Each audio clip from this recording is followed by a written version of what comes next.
महाभारत में आज आपको शत्रु के साथ सावधान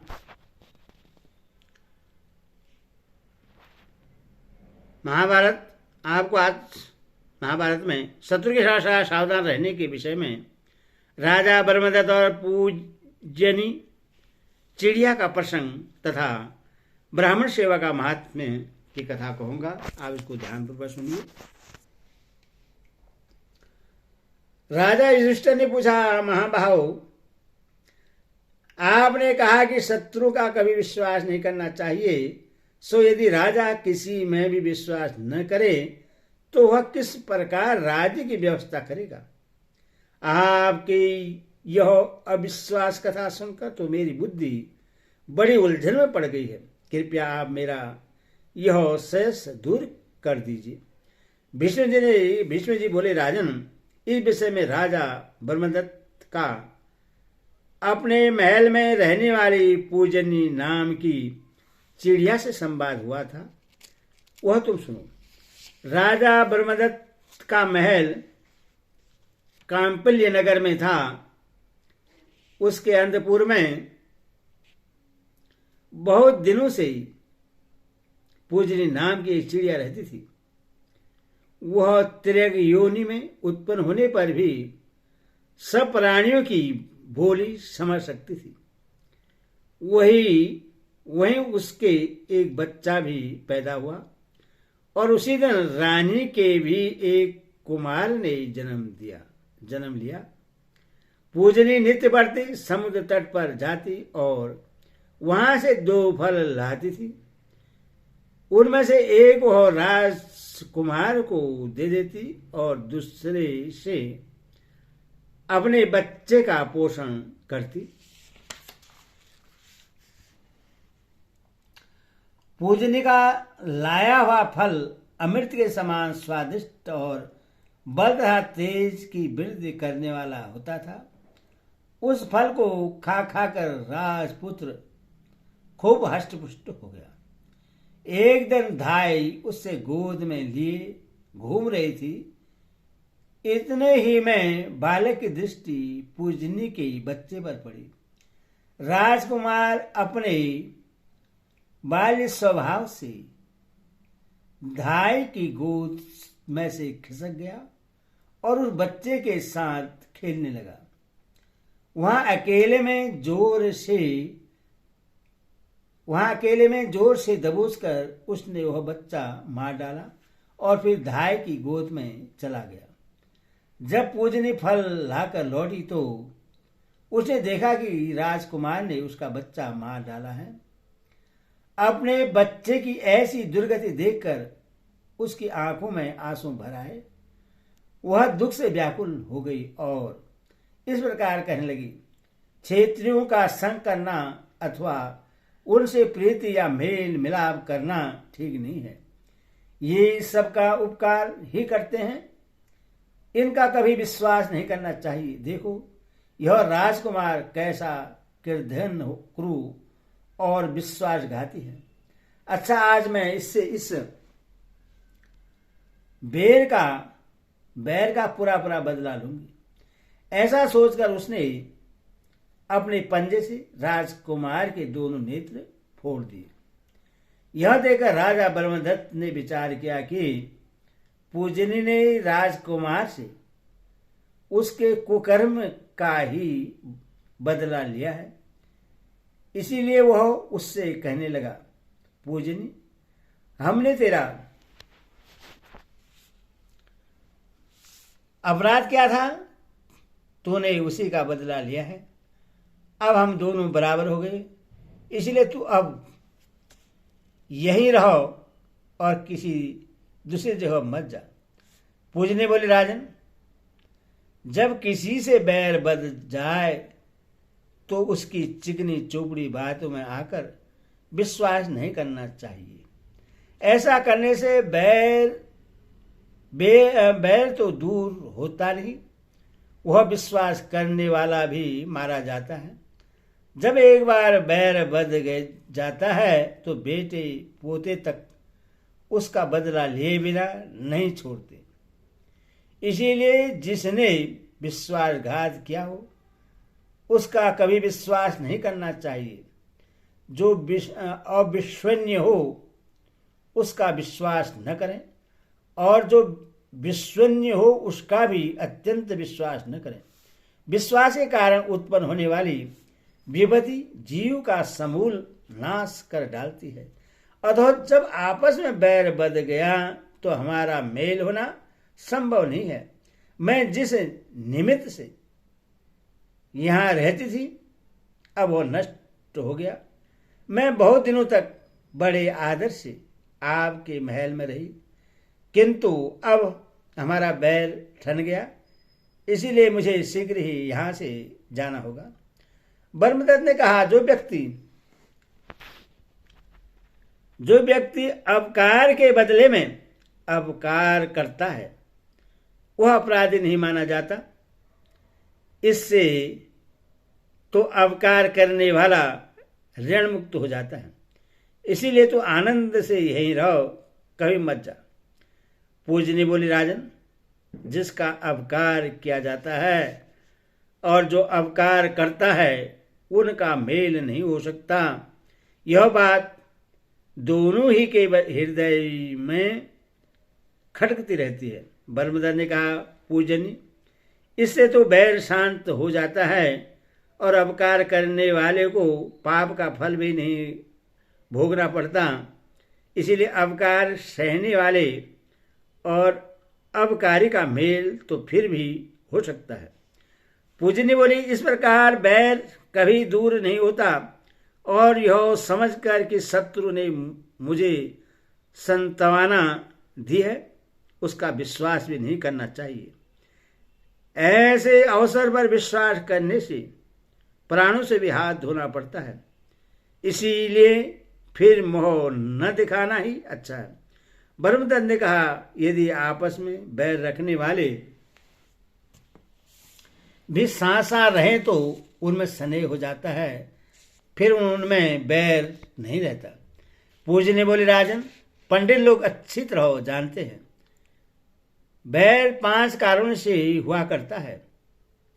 स्त्री के कारण, घर और जमीन के कारण, कठोर वाणी के कारण, आपस की लाग ढाट के कारण और अपराध के कारण। जिस कारण बड़वा नल किसी भी प्रकार शांत नहीं होता, वैसे क्रोधाग्नि भी धन से समझाने से या डांटने टपटने से ठंडी नहीं पड़ती। बैर के कारण उत्पन्न होने वाली आग एक पक्ष को स्वाहा के बिना कभी शांत नहीं होती। जिसने पहले अपकार किया हो वह धन और मान द्वारा बहुत सत्कार करे तो भी उसका विश्वास नहीं करना चाहिए। अब तक तो न मैंने आपका कोई अपकार किया है और न आपने ही मेरी कोई हानि की है, इसीलिए मैं आपके महल में रहती थी, किंतु अब मुझे आपका विश्वास नहीं हो सकता।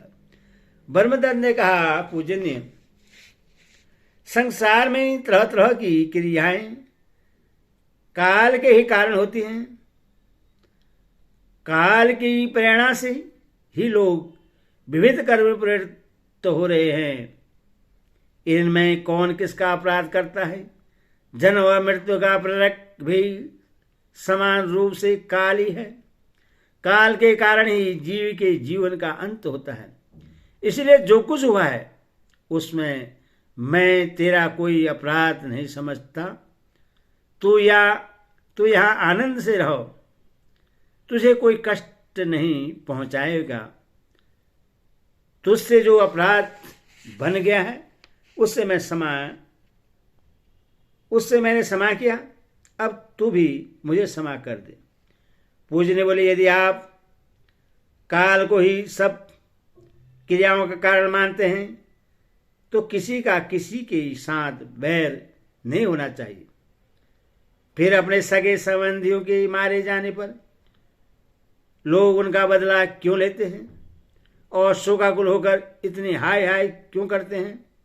वास्तव में दुख के कारण ही सबको उद्वेग होता है। सुख तो सभी को प्रिय है और दुख के अनेकों रूप हैं। बुढ़ापा दुख है,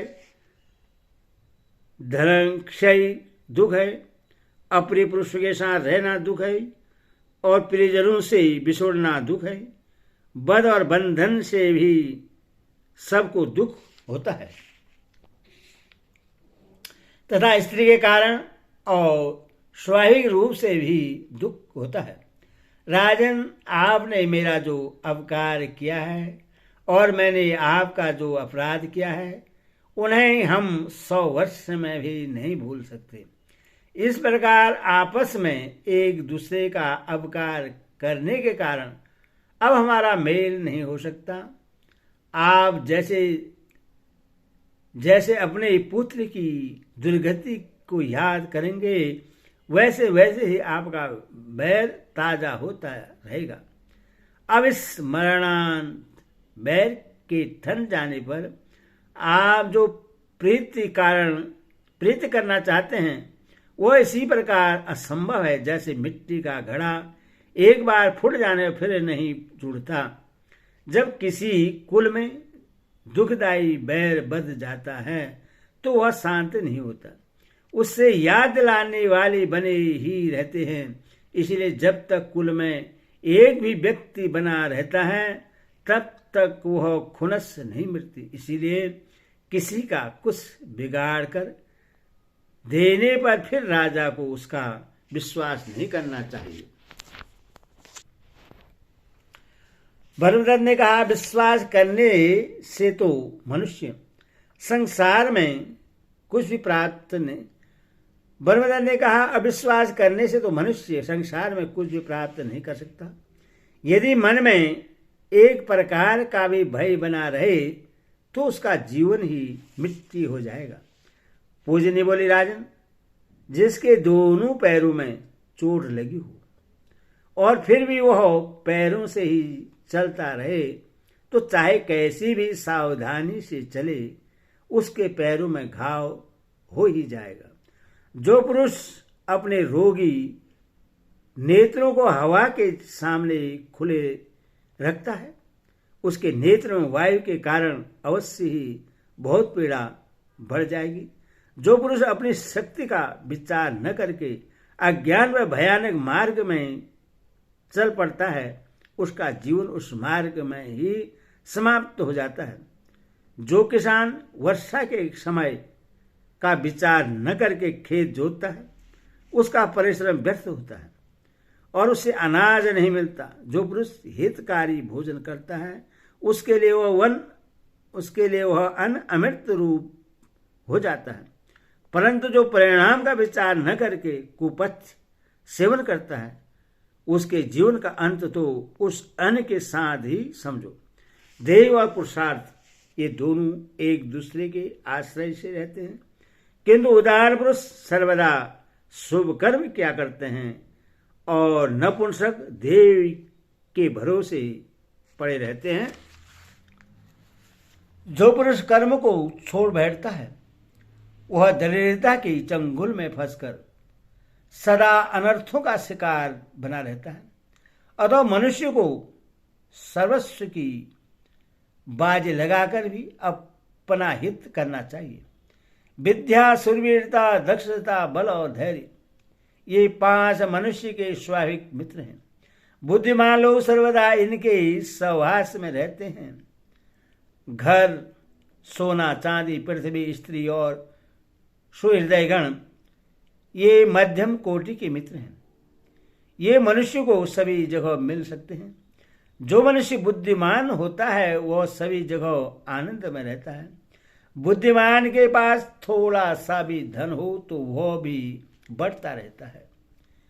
वह दक्षतापूर्वक काम करते हुए स्वयं के द्वारा सर्वस्व प्रतिष्ठा प्राप्त कर लेता है। किंतु बुद्धिहीन पुरुष घर, धरती, स्वदेश और स्वजनों की चिंता में ग्रस्त रहकर सदा दुखी बना रहता है। यदि अपनी जन्मभूमि में भी रोग और दुर्भिक्षा आदि का कष्ट हो तो वहां से अनंतर चला जाना चाहिए। चला जाए। यदि रहना हो तो सदा सम्मान पूर्वक ही रहे। इसीलिए अब मैं दूसरी जगह जाऊंगी। यहाँ रहना मेरे लिए संभव नहीं है।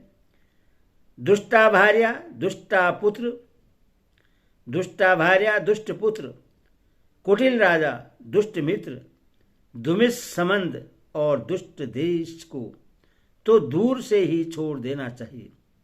कुपुत्र पर भला कैसे विश्वास हो सकता है? दुष्टा भार्या में प्रेम होना कैसा संभव है? कुराज्य में शांति मिलना असंभव है। और दुष्ट देश में भी कैसे निर्वाह हो सकता है? कुमित्र का स्नेह कभी स्थिर नहीं रहता, इसीलिए उससे मेल बना रहना कठिन ही है। स्त्री तो वही है जो मधुर भाषण करे, पुत्र वही है जिसे सुख मिले, मित्र वही है जिसमें विश्वास हो, और देश वही है जहां निर्वाह हो सके। तो राजा उससे ही समझना चाहिए जिसके शासन में किसी प्रकार का बलात्कार न होता हो, लोग निर्भय हों और गरीबों का पालन होता हो। जिस देश का राजा गुणवान और धर्मपरायण होता है, वहाँ स्त्री पुत्र मित्र संबंधी और बंधु बांधव सभी की अनुकूलता हो जाती है। अधर्मी राजा के अत्याचार से तो प्रजा का सत्यानाश हो जाता है। वास्तव में धर्म अर्थ काम इन तीनों का मूल राजा ही है। इसीलिए उसे सावधान रहकर सर्वदा अपनी प्रजा का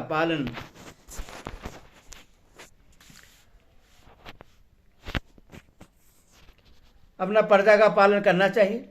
राजा को कर रूप से प्रजा की आमदनी का छठा भाग लेकर उससे उचित कर्मों में खर्च करना चाहिए। जो राजा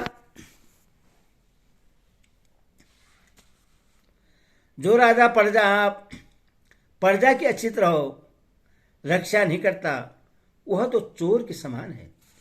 प्रजा को अभय दान देकर यदि राजा धन के लोभ से वैसा बर्ताव नहीं करता तो सारी प्रजा का पाप बटोर कर अंत में नरक में जाता है। और यदि वह अभय देकर वैसा ही आचरण भी करता है तो प्रजा का धर्मानुसार पालन करने के कारण वह सबको सुख देने वाला समझा जाता है। प्रजापति मनु के गुणों की दृष्टि से राजा को माता पिता गुरु रक्षक अग्नि कुबेर और यमरूप बताया है। प्रजा पर प्रेम रखने के कारण वह राष्ट्र का पिता है। वह प्रजा का पालन करता है और दीन दुखियों को भी सुधि लेता रहता है, इसीलिए माता के समान है। प्रजा का अनिष्ट करने वालों को वह अग्नि के समान जलाता रहता है और यमराज के समान दुष्टों का दमन करता है। अपने प्रीति भाजनों को धन देने के कारण वह कुबेर के समान है। धर्मोपदेश देने के कारण गुरु है और प्रजा की रक्षा करने के कारण रक्षक है। जो राजा अपने गुणों से सब नागरिकों को प्रश्न रखता है उसके राज्य का कभी नाश नहीं होता। जिस पूर्ववासी और देशवासियों को प्रश्न रखने की कला आती है वह राजा यहलोक और परलोक में सुख पाता है। जिस राजा की प्रजा सर्वदा करके भार से पीड़ित और तरह तरह के अनर्थों से दुखी रहती है उससे जरूर नीचा देखना पड़ता है। इसके विपरीत जिसकी प्रजा सरोवर में कमलों के समान विकसित होती रहती है वह सब प्रकार के पुण्य फलों का भागी होता है और स्वर्गलोक में भी सम्मान पाता है। भीष्म जी कहते राजन ब्रह्मदत्त के इस प्रकार कहकर उसकी आज्ञा ले वह चिड़िया स्वेच्छानुसार चली गई। इस प्रकार मैंने तुम्हें राजा ब्रह्मदत्त और पूजन्य के संभाषण का प्रसंग तो सुना दिया, अब तुम और क्या सुनना चाहते हो?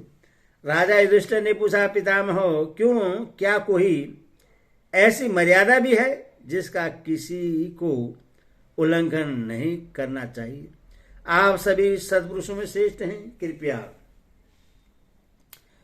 उनका वर्णन कीजिए। भीष्म ने कहा, मनुष्य को सर्वदा विद्यावृत्त, तपस्वी, शास्त्रज्ञ और सदाचार निष्ठ ब्राह्मण की सेवा करनी चाहिए। यह बड़ा ही पवित्र कार्य है। तुम जैसा भाव देवताओं में रखते हो वैसे ही ब्राह्मणों में भी रखो। ब्राह्मण प्रश्न रहते हैं तो मनुष्य को बड़ा सुयश मिलता है, और अप्रश्न हो जाते हैं तो उसके लिए बड़ा संकट उपस्थित हो जाता है। ब्राह्मण प्रश्न रहे तो अमृत के समान होते हैं, और कोप करने लगे तो साक्षात विष हो जाते हैं। हरि ओम तत्सद। हरि ओम।